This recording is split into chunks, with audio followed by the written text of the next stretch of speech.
सलाम आदाब दोस्तों, मैं डॉक्टर रज़ीउद्दीन सिद्दीकी। खोज इंडिया में आपका इस्तकबाल है, आपका स्वागत है। मैं इस वक्त इलाहाबाद में हूँ। जी हाँ दोस्तों, अकबर के इलाहाबाद में हूँ।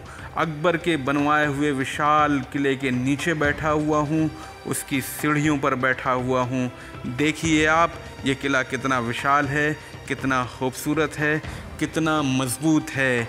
लेकिन मैं यहाँ बैठकर आज किले की बात आपसे नहीं करूँगा।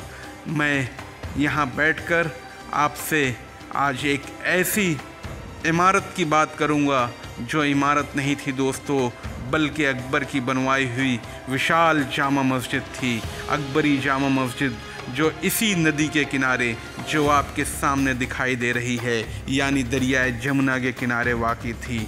दोस्तों वो बहुत ही खूबसूरत हुआ करती थी, बहुत ही बुलंद हुआ करती थी, इसी नदी के किनारे हुआ करती थी दोस्तों। हाँ, अकबर की बनवाई हुई विशाल जामा मस्जिद जिसमें लगभग एक बार में 10 से 20 हज़ार लोग नमाज अदा करते थे और इसी जमुना के पानी से वज़ू बनाया करते थे। हाँ दोस्तों, मैं बात कर रहा हूँ आपसे अकबर की बनवाई हुई विशाल जामा मस्जिद के, जिसके अवशेष भी यहाँ पर मौजूद नहीं है। बस खोज इंडिया ने तय किया है कि उस विशाल जामा मस्जिद के अवशेषों को ढूंढेगी, पड़ताल करेगी, परत दर परत को हटाने की कोशिश करेगी कि आखिर उस मस्जिद के साथ क्या घटना हुई। वो मस्जिद इतनी विशाल थी दोस्तों, दूर दूर से नज़र आती थी। इस तरफ अरैल से नज़र आती थी, किले के पीछे की तरफ उस तरफ से भी नज़र आती थी। उसके गुंबद और मीनार हर तरफ से दिखाई देते थे।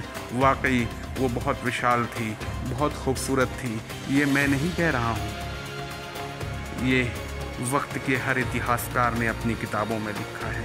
इतिहासकार अमरीश मिश्रा ने लिखा है, इतिहासकार AP भटनागर ने लिखा है। उस वक्त इंग्लैंड से आए 8वीं शताब्दी में मशहूर चित्रकारों ने जो चित्र बनाए, उस चित्रों में भी किले के साथ में मस्जिद दिखाई देती है। जी हाँ दोस्तों, थॉमस डैनियल ने और उनके भाई उनके भतीजे विलियम डैनियल ने, जो मशहूर चित्रकार थे, जब वो इलाहाबाद आए तो उन्होंने जो चित्रकारी की उसमें किले के साथ मस्जिद को भी दिखाया है। हाँ दोस्तों, वो मस्जिद बहुत विशाल थी, वो मस्जिद बहुत ही बड़ी थी। दोस्तों मैं आपको दिखाने की कोशिश करूँगा कि वो मस्जिद कहाँ पर थी और क्या हुआ था उस मस्जिद के साथ। दोस्तों बात 1857 की है। दोस्तों बात 1857 की है, जब नील ने मौलवी लियाकत अली को विद्रोह के बाद, बगावत के बाद, गदर के बाद हरा दिया। जी हाँ दोस्तों, इसी जगह पर, इसी किले के पास जब मौलवी लियाकत अली का लश्कर हार गया तो नील का गुस्सा एक तरफ तो लोगों के ऊपर टूट रहा था, दूसरी तरफ उसने सारा गुस्सा निकाला इस किले के पीछे की तरफ मौजूद जामा मस्जिद के ऊपर। जी हाँ दोस्तों, वो मनहूस तारीख़ थी 12 जून। वो 12 जून की तारीख़ जिस दिन नील के लश्कर ने इस तरफ से धावा बोलते हुए पूरी की पूरी मस्जिद को, जो बहुत विशाल थी, ध्वस्त कर दिया, शहीद कर दिया। जी हाँ दोस्तों, मैं आपको दिखाऊंगा कि वो मस्जिद वर्तमान में किस जगह मौजूद थी। आइए मेरे साथ, चलिए मेरे साथ, मैं आपको दिखाने की कोशिश करता हूँ कि वो मस्जिद कहाँ पर थी, किस जगह पर थी, अभी उस जगह पर क्या मौजूद है। आइए, जमुना के किनारे से वो नज़र आती थी।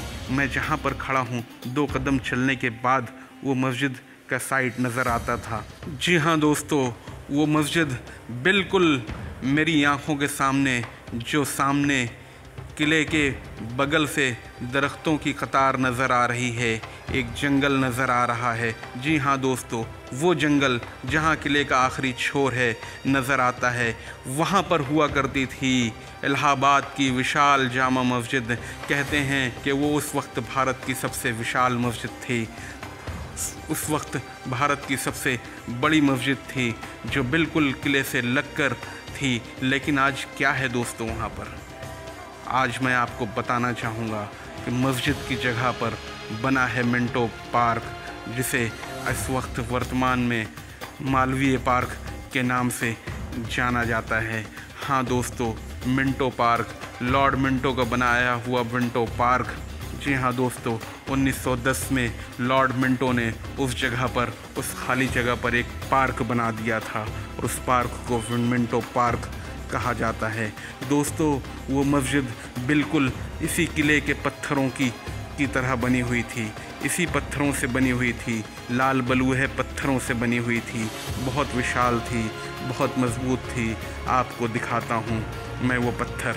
जी हाँ दोस्तों, ये वही पत्थर हैं, इसी पत्थरों से, पीले और लाल बलूहे पत्थर से निर्मित थी वो मस्जिद। बहुत विशाल थी, बहुत खूबसूरत थी, लेकिन नील ने पूरी की पूरी मस्जिद को 12 जून सन 1857 को शहीद कर दिया। 2 साल तक मस्जिद का मलमा वहीं पर पड़ा था।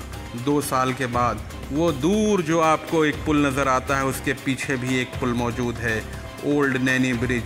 जब उसकी बुनियाद रखी गई तो सारी की सारी ईंटों को, सारे के सारे पत्थरों को डम करके वहाँ पर ले जाया गया और वर्तमान में जो ओल्ड नैनी ब्रिज है दोस्तों, उस ब्रिज की बुनियाद इसी जमुना के किनारे उन पत्थरों से रखी गई।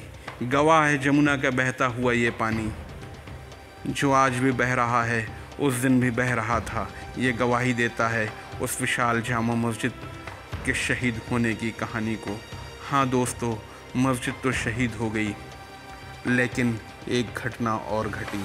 1 नवंबर सन 1858 को, जी हाँ दोस्तों, जब लॉर्ड कैनिंग ने उसी जामा मस्जिद के टूटे हुए अवशेषों पर खड़े रहकर ये घोषणा की थी और विक्टोरिया का फरमान पड़ा था कि ईस्ट इंडिया कंपनी का आज से भारत में दखल ख़त्म, आज से भारत जो है वो ब्रिटिश शासन के अधीन होता है।